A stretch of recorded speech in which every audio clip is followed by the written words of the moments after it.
So let's now discuss the rook. As we know, a rook is quite a long-range piece, and it moves along rank and along the file. And of course, like with all other pieces, we're interested in maximizing its potential. However, if we now go to the starting position in chess, the first thing we should notice is that the rook in its starting square is completely hemmed in. And so we need to figure out a way to activate it. Most, if not all of you, will be familiar with the most common method, and that ties in with what we want to do with our king in the early stages. And that is we castle, and in castling, we bring the rook to f1 first, and from there, it's already more involved in the game. So that's certainly one way in which we can activate the rook. We'll talk about that more in a second, but there is another way. And let's just show really something I do not recommend any of you guys to do, but imagine that white played the move pawn to h4 on move 1, and black responded with g6. This would not be an especially good response because it sort of justifies white's idea, which is to continue pushing that h-pawn. And let's say that now black plays knight to f6, attacking the pawn, and now white captures the pawn. Well, we see that now it's become very visible. The mutual relationship between the rooks in their starting squares, they are, in a sense, x-raying each other through those h-pawns or a-pawns, which we see here. They're still on the board, but now white has succeeded in getting rid of his h-pawn. And therefore, if black tried to recapture the more natural way, h takes g6, then after rook takes rook, it would already be game over. So therefore, black is forced to recapture with the f-pawn. That creates a whole bunch of weaknesses. But importantly, what we want to notice is in this situation here, the two rooks may be on their starting square, but the absence of an h-pawn for white creates a semi-open file. Well, what we know about rooks is that they work well on open files. Usually if there's only one open file in a position, you want to take that open file and fight for it with the rooks, sometimes even doubling rooks on that file. But also we shouldn't ignore semi-open files.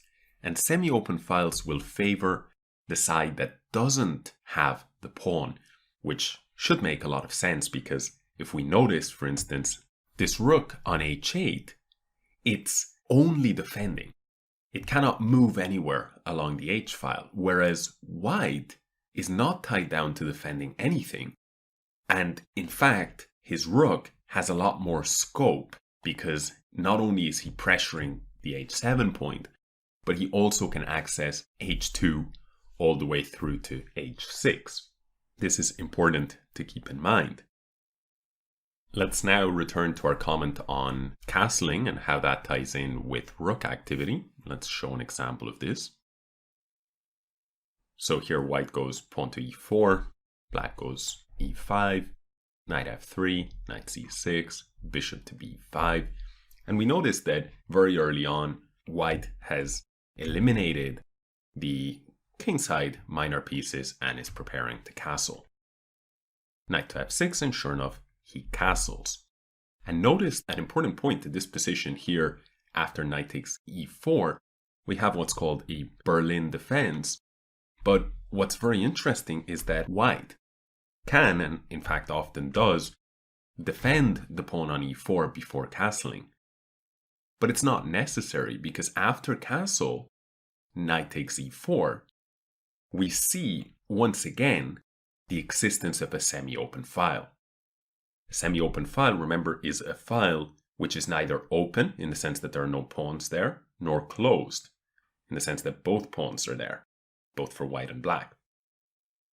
Instead, it is a situation where one side has no pawn on the file, like we just saw with the h file, and the other side does have a pawn. So in this case, the e file has become semi-open after black's last move.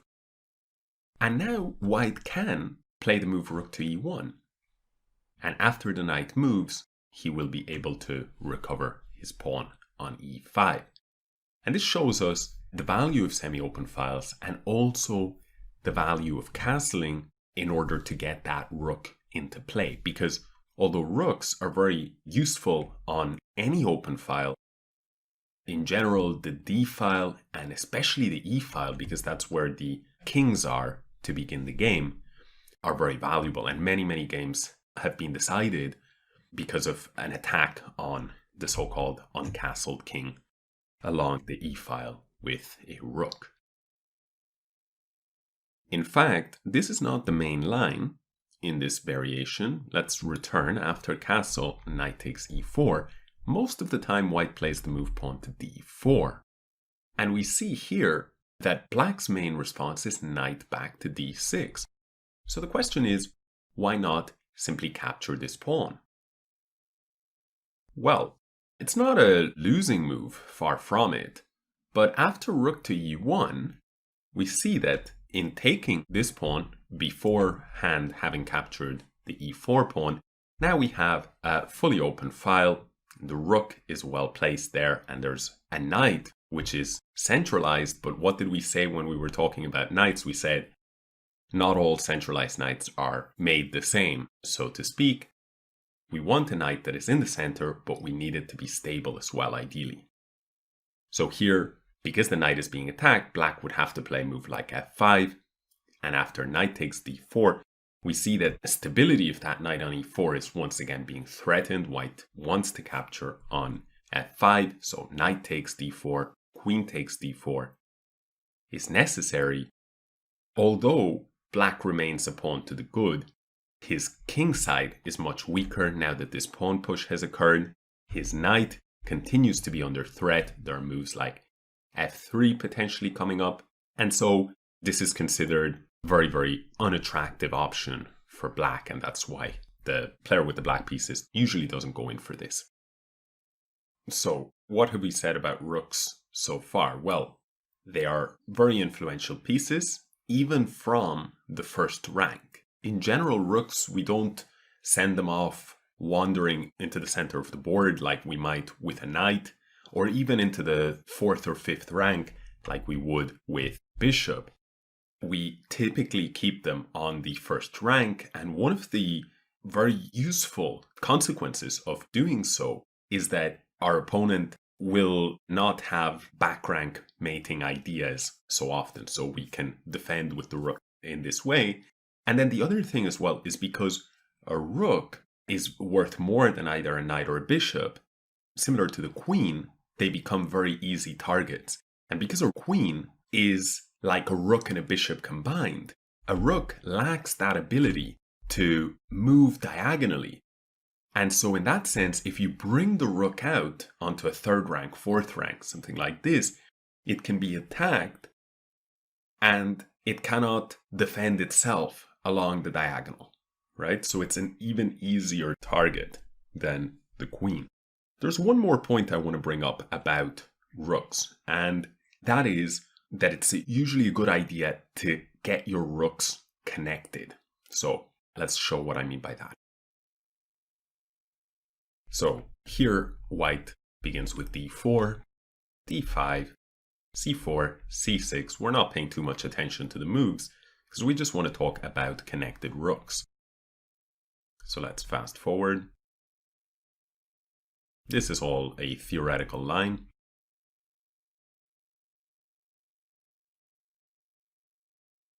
And here we go. So in this position here, after a move like queen to c2, we see that the rooks are now connected. They each point at each other. And this is quite useful because they are able to defend each other. Here in this position, it may seem like that doesn't matter, but oftentimes it will. And then the other thing as well is they can defend the first rank a lot better because, for example, if you imagine black placing 2 rooks here on d8 and d7 and just threatening to come down onto d1 at some point, well, we can imagine that could lead to checkmate if there was only 1 rook covering the first rank, or if the rooks were disconnected. Let's in fact place a position on the board to show what I mean. So in this position, with black to move, the game is probably going to end in a draw. Black is a little bit better, and the reason why black is a little bit better is because his two rooks are combining very well, and they're controlling that d1 square, so white cannot play a move like rook to d1 himself to challenge the rooks. And also the rooks can land on d2, which is very important, not so much an opening topic, but it's important to understand the power of placing rooks on the 7th rank, on the opponent's 7th rank, right? So in this case, if you're looking at it from white's perspective, it would be the 2nd rank. So although black may be a little bit better, I would certainly take the black pieces here. White should be able to hold the draw. However, let's imagine if the rooks weren't connected. Can you see what I have changed in the position? Well, it's that rook that was on f1 is now on h1. So the rooks are now disconnected. And we see two consequences, two very, very big consequences of this. The first is that the rook on h1 remains entirely out of play. The second is that because the rooks are disconnected, the first rank is not so well patrolled, so to speak. So after rook d1 check, rook takes rook, rook takes rook, it's checkmate, and that rook on h1 is looking rather silly.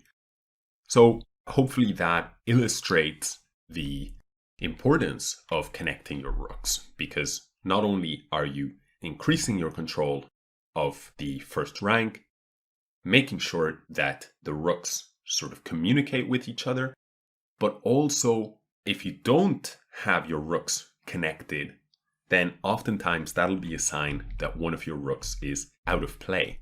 It's not having a say in proceedings on the chessboard. So do watch out for that. And that's it as far as the coverage of rooks go specifically.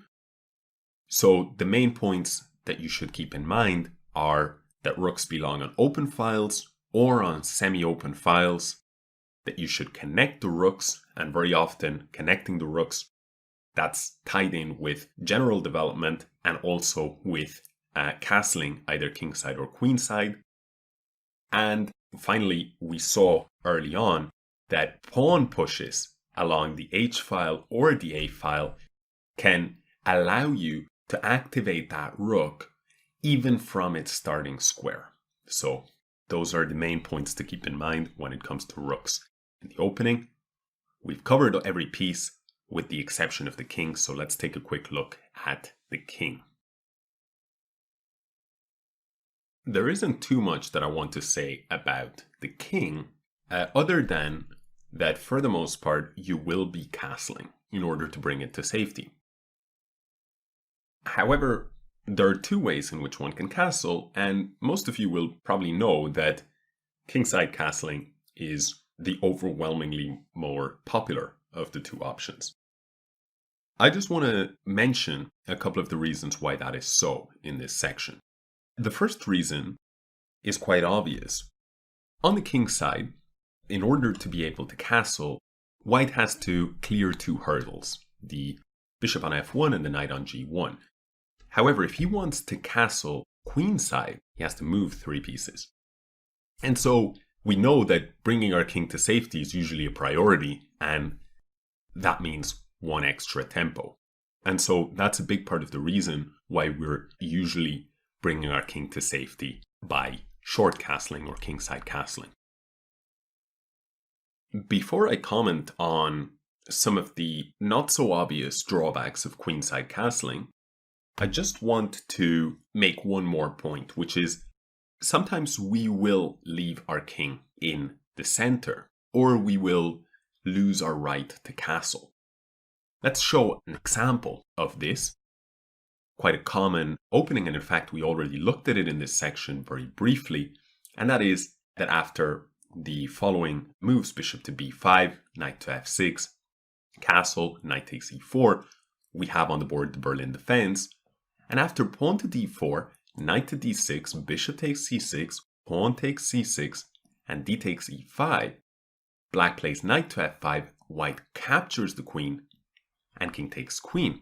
And well, what do we notice? We notice that black has lost his right to castle. Does this mean that white has an enormous advantage here? Not so much. And the main reason why black's king staying in the center of the board is not such a big concern for black is because the queens were exchanged in order for this to occur. If the queens were still on the board, the position would be a disaster for black. But with the queens off the board, the attacking possibilities are not so great. And what's more, as we progress towards the later stages of the game, when we get to an endgame, the king in the middle of the board is an advantage because, for example, in rook and pawn endgames, and especially in only king and pawn endgames, the king and the activity of the king can make the difference between winning or losing. And so this is an important point to keep in mind, that when the king stays in the center of the board, it's usually a disaster if the queens are on the board, almost always. It's much more of a double-edged sword when the queens are off the board. Not necessarily a good thing to have the king unable to castle, but not necessarily a bad thing. So finally, to conclude this section, let us take a look at the subtler points of queenside castling. Here we have yet another ridiculous position, and we've eliminated all of the pieces, which is not even possible to do without moving the pawns. But the point is this. Let's imagine that now white has a choice between castling queenside or castling kingside, or staying in the center. Notice that with so many pieces exchanged, we're at a rook and pawn endgame, and as we just commented, staying in the center of the board with fewer and fewer pieces is more and more attractive. So in fact, not castling at all would probably be best here, but let's imagine that white castles.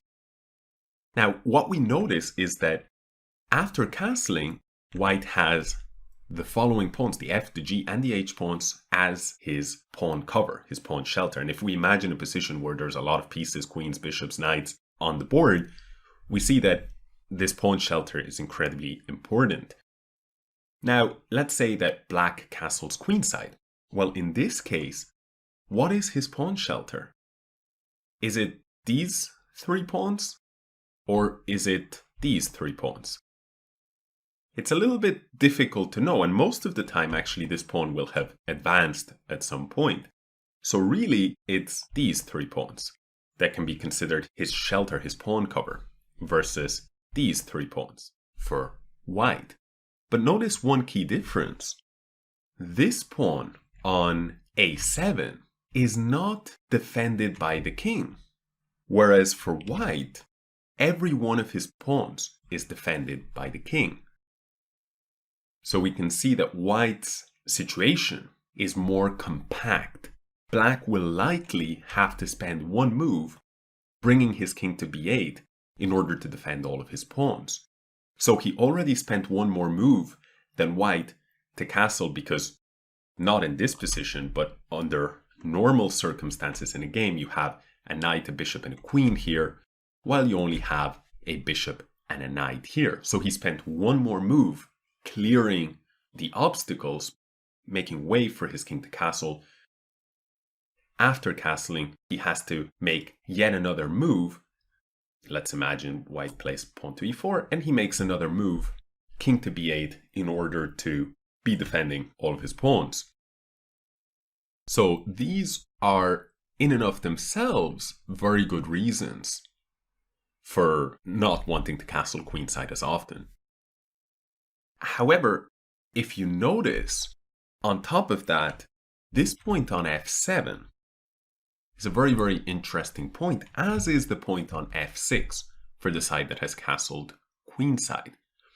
Why do I say this? Well, imagine that I gave black a knight, and I said to you, you can keep the knight as long as you find one square where you fork my rooks.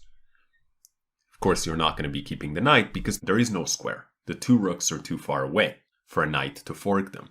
However, if black said the same thing to me, I would immediately land the knight on this square. We're assuming that knights can sort of teleport to any square and replace this pawn on f7. So we see here that the rooks are vulnerable to being targeted in the way that they are left when queenside castling occurs. Similarly, if I had the power to remove these pawns and drop a bishop anywhere on the board, I would place the bishop on f6. And as we can see, we would be forking the rooks in this way as well. But once again, if I asked black to do likewise, he would find it an impossible task because my rooks are on opposite color squares, so a bishop can never fork them. So therefore, this is a little bit different to the heart of what we're discussing, which is what to do with your king. But it's very important to know that part of the reason why we bring our king to safety on the king's side most of the time is because of the negative consequences or potential negative consequences of castling in the other direction. Now, I just want to make one important point before we close this topic, and that is, there are many exceptions and there are many times where castling queenside is absolutely going to be the way forward. So take these kind of generalities always with a pinch of salt, but they do hold true in the majority of cases. So to sum up, we first of all started our discussion with the topic of space. We said, we need to keep in mind our pawn structure and the amount of space that that gives us in order to figure out good squares to place our pieces. Then we talked about knights, and we commented that in general we want to centralize them. But of course, while centralized knights are usually a good thing, their stability matters. In other words, how well defended, how well supported that knight is, and how easily it can be kicked off whatever central square it may be placed on. When it came to bishops, the main point we discussed was the pawn chain. We said, if we put our pawns, especially our central pawns, on light squares, then that's going to impact our light squared bishop. And in turn, the opposite colored bishop, the dark squared bishop, will likely be a good piece because it won't be blocked in by our own pawns. We even saw that example where black, in the Nimzo-Indian opening, he gets rid of his bishop. If you remember, it was the bishop, the dark squared bishop, stepped onto b4, chopped off that knight, and then his pawns, which at first were on d7 and e6, black shifted those pawns one square forward to clear the path for his light squared bishop. So complex strategies revolving around fundamental principles. When it came to rooks, we talked about how they can be active from their very starting square. Of course, that requires clearing the path by pushing the A pawn or the H pawn forward, and we talked about semi-open files in that regard. And how a semi-open file is when only one side has a pawn, and of course, the side that doesn't have the pawn is the side with the more active rook, assuming that there's a rook on each side of the pawn. We also, of course, commented on how castling, which has to do with bringing our king to safety, the final piece that we discussed, this is in itself a way of bringing our rook into play. And we talked about how, although rooks belong on open files or semi-open files, we talked about how the E file in particular, but also the D file, these are especially important because of the heavy pieces, the queen here on D8 on the D file, and of course the black king on the E file. And we saw an example of the uncastled king being targeted along that file. We also mentioned how rooks want to be connected and how that can have benefits like a strong defense of our first rank so that there are no checkmating ideas. And I think that was about it when it comes to rooks. Finally, we should not forget the queen. Well, what we said about the queen was that the queen is a double-edged sword when it comes to bringing the queen out very early. We saw that there are examples where the queen, being such a powerful piece, can create many targets and can be a real nuisance for the opponent. But on the other hand, the queen can also be a liability, as it can be targeted and then your opponent is able to develop his pieces while creating threats against your queen and develop very quickly. So we want to be mindful of that. And then, of course, worst case scenario, our queen gets hunted and we have to resign the game. So these are the big points to keep in mind. So I hope that you enjoyed this section, that you've learned quite a lot, and that those principles that maybe you already knew have in some way been reinforced. So that's it from me, and I will see you in the next section.